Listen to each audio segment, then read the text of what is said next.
Hello my dear friends, today we are going to start our General Aptitude Problem Solution Part 2 of the NET December 2014 paper, and the question 6 is a bank offers a scheme wherein deposit made for 1600 days are doubled in value, the interest being compounded daily.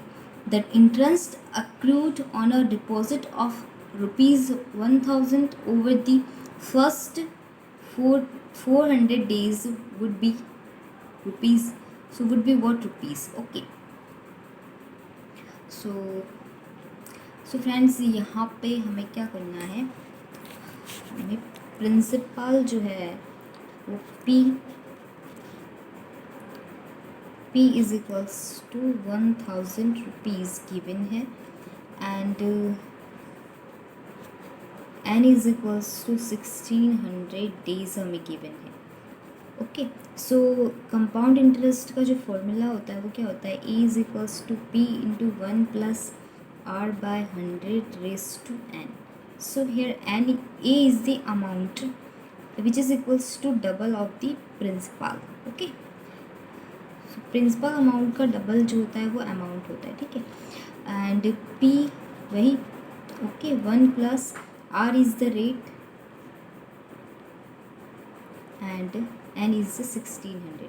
सो यहाँ पे 2p यानी क्या हो जाएगा, 2000 हो जाएगा. Okay, principal का double क्या हो जाएगा, 2000 is equals to 1000 into 1 plus r plus r by 100 raise to 1600 days. Okay, so इसको हम इक्वेशन 1 बोलते हैं.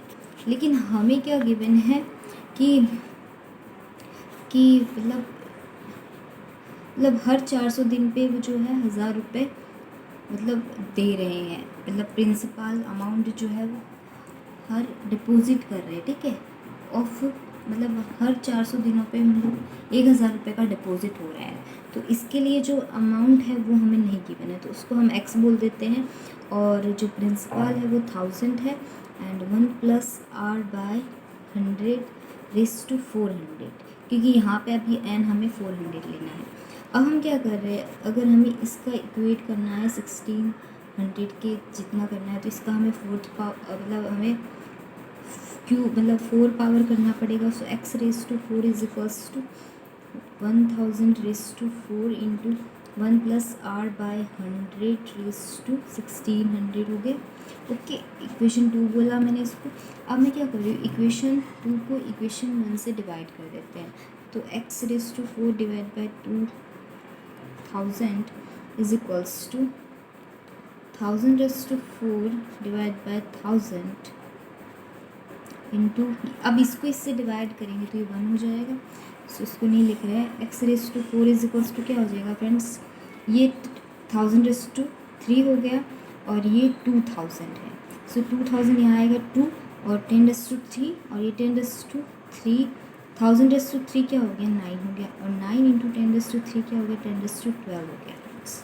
ओके, अब हम इसका 1/4 पावर ले लेते हैं. तो ये इसका x रेस टू 4 का 1/4 power is equals to 2 raise to 1/4 into 10 raise to 12 का 1/4 पावर. ओके, सो ये x हो गया और इसका वैल्यू समथिंग आ जाता है फ्रेंड्स 1.1892 समथिंग आता है. ठीक है, अब क्योंकि 1/4 पावर कर लोगे ना कैलसी से, तो इसका वैल्यू इतना ही आएगा. ठीक है, एंड टू 10 रेस टू ये हो गया 3.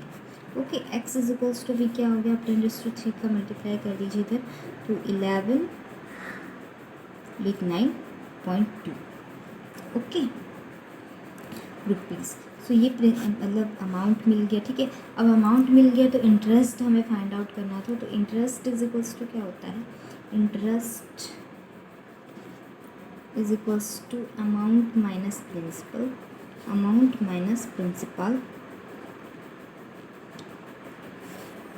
ठीक है, सो प्रिंसिपल को जब अमाउंट में से प्रिंसिपल को जब सब्ट्रैक्ट कर देंगे तो अमाउंट हमारा क्या है 1189.2, सॉरी यहाँ पर 0.2 माइनस 1000. प्रिंसिपल तो हमारा 1000 ही है. ओके, एंड सो ये क्या हो जाएगा हमारा फ्रेंड 189.2. सो 189 रुपीज़ हो गया। सो इसको हम अप्रोक्सीमेटली 190 रुपीज़ लिख सकते हैं, ठीक है। सो 190 रुपीज़ मैंने इसको लिख दिया और ये हमारा करेक्ट आंसर है friends. So option number D is the correct 190। Okay, so 190 rupees is the interest. Now question number 7। Question number 7 में बोला है the least significant bit of an 8 bit binary number is 0। A binary number whose value is 8 times the previous number has what. Okay, so एक 8 bit binary number है, उसका least significant beat मतलब last वाला term जो है वो 0 है। And binary number whose value is 8 time, और उसी का मतलब उसी बाइनरी नंबर का 8 टाइम्स करेंगे तो उसी बाइनरी नंबर के प्रीवियस नंबर का 8 टाइम्स जब हम करेंगे तो क्या हो जाएगा वो क्या होगा, मतलब उसका बीट कितना होगा और वो कितने ज़ीरो से एंड होगा, वो हमसे पूछा गया चारों ऑप्शंस में से। तो चलो फ्रेंड्स हम इस प्रॉब्लम को सॉल्व कर लेते हैं। सो फ्रेंड्स मैं यहाँ पे कोई भी binary number 8 bit binary number consider कर लेती हूँ। आप भी कोई भी बाइनरी नंबर कंसिडर कर लीजिए, बट उसका लिस्ट सिग्निफिकेंट बिट जो है वो 0 होना चाहिए। सपोज़ मैं कंसिडर किया 0 1 1 0 1 0 0 1, ठीक है। ये मैंने 8 बिट बाइनरी नंबर, ये 4 बिट, ये 4 bit 8 bit binary number consider कर लिया, ठीक है। अब फ्रेंड्स हमें इसका 8 टाइम्स करना है, तो सिंपली हम एडिशन जब करते हैं ना किसी नंबर का उसी नंबर के साथ, तो ये 2 टाइम्स हो गया। उस नंबर का हमें 2 टाइम चाहिए तो हम उसी के साथ एडिशन लेते हैं ना, और फिर बाद में उसका अगर हमें 4 टाइम चाहिए तो 2a + 2a कर लेंगे, तो इसका 4 टाइम्स हमें मिल गया, ठीक है।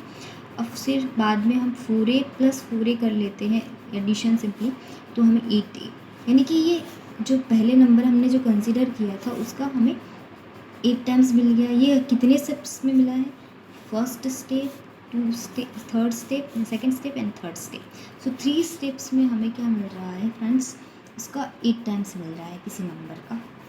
तो ऐसे ही हम इस नंबर का भी 3 स्टेप्स में एडिशन ले लेंगे तो हमें इसका 8 टाइम्स मिल जाएगा। ओके, सो फ्रेंड्स हम इसका एडिशन ले लेते हैं 1 0 0 1 0 1 1 0 का हम उसी के साथ एडिशन ले रहे हैं, ठीक है। 1 0 0 1 0 1 1 0।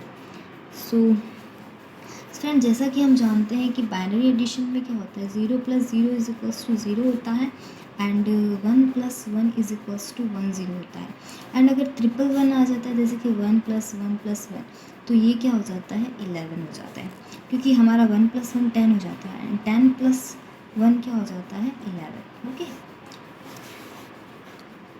क्योंकि उसमें एक कैरी जनरेट होता है, ठीक है। सो 0 0 is 0, 1 1 is 10. Okay, so that is 0 and 1 is carry. So 1 1 is 1 0 and again 1 is 11. So carry is 1. So 1 and 1 1 is again 0 1, carry is 1. 0 0 is 0, 1 1 is 0 1 is. Okay, अब हम वापस, अब हमें इसका 2 टाइम्स चाहिए तो हम इसको इसी के साथ ऐड करेंगे, ठीक है। Okay, so 0 0 is 0 0 0 0, 1 1 is 0 1, so 1 1 is 1 0 and 1, so 1 and carry is also 1. Okay, sum is 1, carry is 1, क्योंकि यहाँ पे 0 0 है, ठीक है। 1 1 1 is 0 and 1, 0 0 is 0, 1 1 is 0 and carry is 1। अब हमें ये लास्ट स्टेप है हमारा, क्योंकि ये जो है हमारा ये 2 times of this binary number हो गया, ठीक है। और ये क्या हो गया 4 times of this binary number. Okay, अब हमें इसका 8 टाइम्स चाहिए ना इसका, तो हम क्या कर रहे हैं 1 0 0 1 0 1 1 0 0, इसी के साथ इसका एडिशन ले रहे हैं। तो 0 0 0 हो गया, 0 0 0 हो गया, 0 0 0 हो गया, 1 1 0 एंड कैरीज 1। सो 1 1 1 है, दैट इज़ 11 आएगा 1 इसका, और 0 0 1 ये 0 है और फिर कैरी 1, तो ये 1 हो गया। 1 1 0 एंड कैरी इज़ 1, सो ये 1 हो गया, ये 0, ये 1 1 1 0 एंड 1। सो कितने बिट्स आए हमारे पास 1 2 3 4 5 6 7 8 9 10 11। So that is 11 bit. Okay, so 11 bit आ रहे, ठीक है, and ending with 4 zeros। Okay, and ending with 4 zeros. So 4 zeros के साथ एंड हो रहा है, ठीक है। सो हमारा आंसर क्या हो जाएगा फ्रेंड्स, बी हमारा करेक्ट आंसर हो जाएगा। 11 bits ends with 4 zeros. Now problem number 8। Problem number 8 में क्या बोला गया, what is the next number of the following sequence. So here is a sequence और उसका नेक्स्ट नंबर हमें बताना है। सो सीक्वेंस हम यहाँ पे बना लेते हैं फ्रेंड्स। सो यहाँ पे हमें सीक्वेंस क्या गिवन है, 2 3 4 7 6 11 8 15 एंड 10। सो इस तरह की हमें सीक्वेंस गिवन है और नेक्स्ट नंबर हमसे पूछा गया कि कौन सा होगा।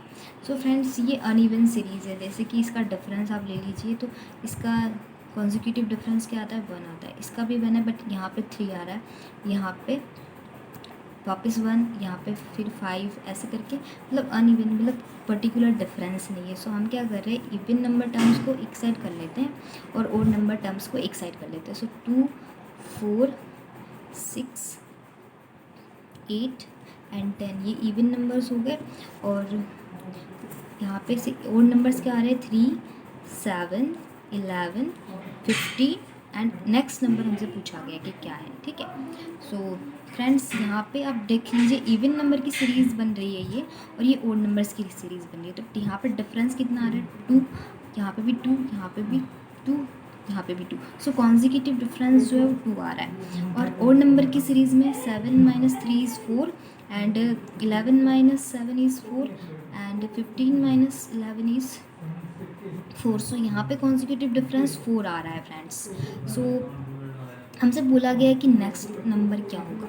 सो यहाँ पे आप देख रहे हो even then odd, even odd, even odd, even odd, even and then again odd number आएगा। और ओड नंबर जब आएगा तो उसका 15 के साथ जो है डिफरेंस 4 होना चाहिए। तो ऐसा कौन सा ऑप्शन है हमारा फ्रेंड्स, देख लेते हैं हम। सो यहाँ पे 12 का 15 के साथ डिफरेंस 4 नहीं आ रहा, 13 का भी 4 नहीं आ रहा, 17 का भी 4 नहीं आ रहा, बट 19 का डिफरेंस 4 आ रहा है और वो ओड नंबर भी है। सो यहाँ पे हमारा नेक्स्ट नंबर क्या होगा, 19 होगा। सो ऑप्शन नंबर डी जो है वो करेक्ट आंसर हो जाता है हमारा। Now question number 9। Question number 9 में बोला गया है 20% of the students are particular course get jobs with in 1 year of passing and 20% of the remaining students get jobs by the end of the second year of passing. And if 16 students are still jobless, how many students had passed the course? Okay so पहले क्या बोला गया, 20% student को first year में जब वो पास कर जाते हैं तो उनको जॉब मिल जाता है। एंड बाकी के जो मतलब अब जो रिमेनिंग बचे वो क्या हो गए, 80% हो गए ना।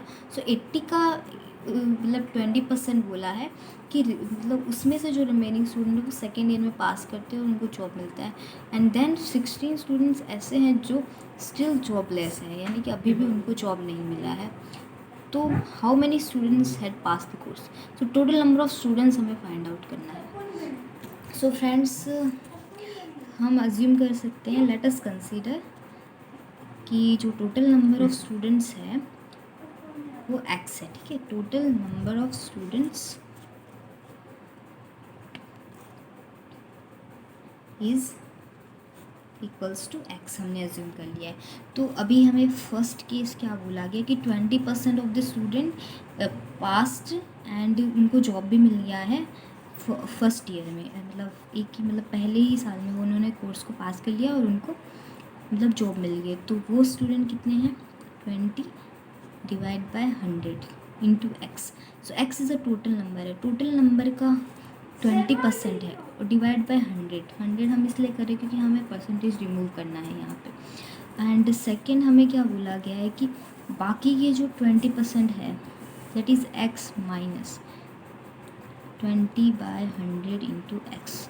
तो हम कर लेंगे तो ये रिमेनिंग नंबर ऑफ स्टूडेंट्स हो जाएगा। सो ये क्या हो जाएगा, 100x minus 20x is 80x by 100।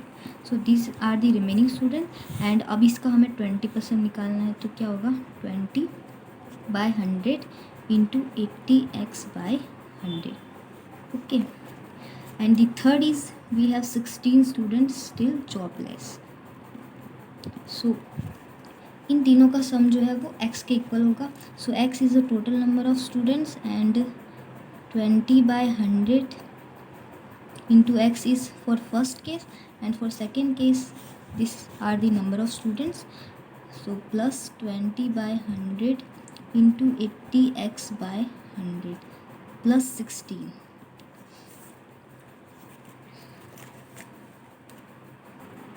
So friends ये क्या हो जाएगा 20/100x प्लस ये क्या हो जाएगा, इसको आप कैंसिल कर लीजिए 0 से, ये 2 0 कैंसिल हो गए और ये 16/100 इंटू एक्स हो गया एंड प्लस 16. अब आप इसका एलसीएम ले लीजिए तो क्या हो जाएगा, ये 20x प्लस 16x प्लस 1600 और ये 100 आप यहाँ ले लीजिए तो ये 100x हो जाएगा. ओके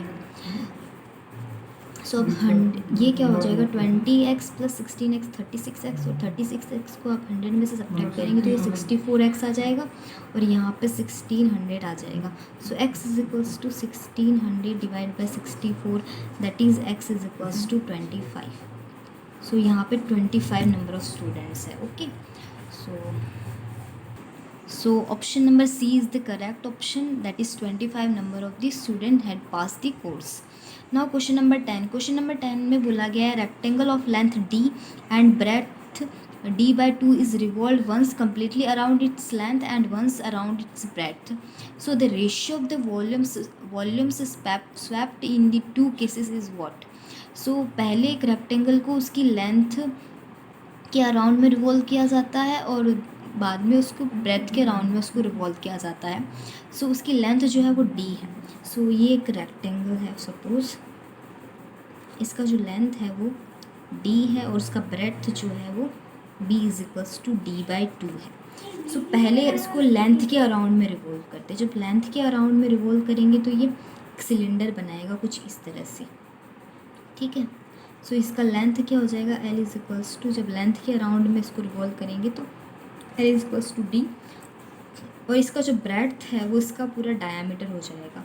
सो इसका डायामीटर क्या हो जाएगा फ्रेंड्स d/2, पर हमें तो सिलेंडर का रेडियस चाहिए, ठीक है, क्योंकि उसका वॉल्यूम अगर हमें फाइंड आउट करना है तो, कि यहाँ पे हमें बोला गया है ना. So what is the ratio of the swept in the two cases, ratio of the volumes. So volumes का रेशियो के लिए हमें यहाँ पे रेडियस चाहिए. तो रेडियस क्या होता है, हाफ ऑफ द डायामीटर.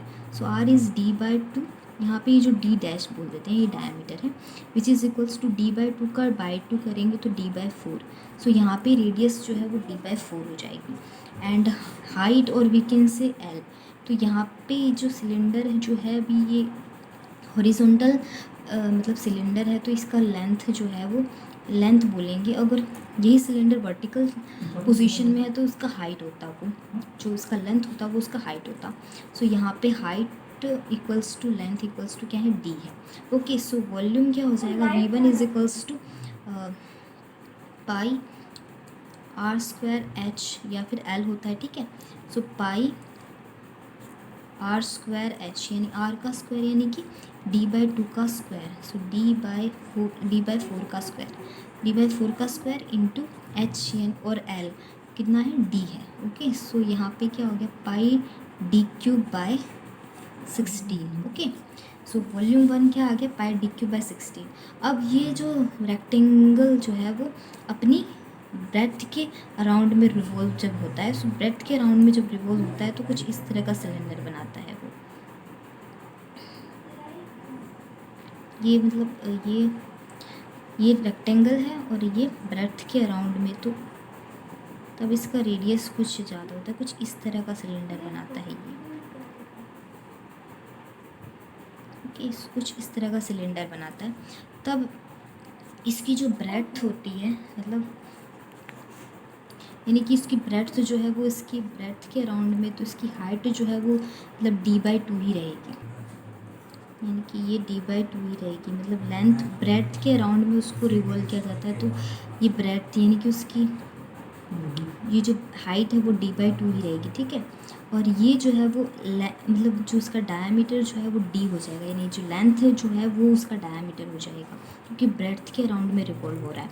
सो अभी हमें वापस रेडियस ही चाहिए. सो ये डायमीटर d' बोल दिया. सो d' is equals to d/2, ये d है, ठीक है. सो रेडियस क्या हो जाएगा, डायमीटर का हाफ दैट इज़ d/2। तो यहाँ पे इसका वॉल्यूम क्या हो जाएगा, पाई, अगेन ये सिलेंडर ही है तो इसका वॉल्यूम क्या हो जाएगा, पाई r² L और h, ठीक है। सो यहाँ पे हाइट इसका क्या है, d/2 है, सो d/2, और रेडियस क्या है, d/2 है, सो d/2 का होल स्क्वायर इंटू पाई। सो ये क्या हो गया, पाई d³/4 8। सो ये 8 हो गया। सो अभी ये v1 और बाई v2 है ना, v1/v2 और v2/v1 कौन सा रेशियो लेना है, सो v1/v2 लेना है। सो v1 यानी कि πd³/16 इंटू v2 यानी πd³/8। ओके, सो ये πd³ से πd³ कैंसिल हो गया, 8/16 क्या हो जाता है, 1/2। सो 1:2 जो है इसका वॉल्यूम स्वैप्ड होता है, ठीक है। सो 1:2 के रेशियो में वॉल्यूम जो है वो स्वैप्ड हो रहा है इन दोनों केसेस में। Okay, so friends thank you for watching this video. अभी 11 to 15 के जो प्रॉब्लम्स है वो हम नेक्स्ट वीडियो में सॉल्व करेंगे।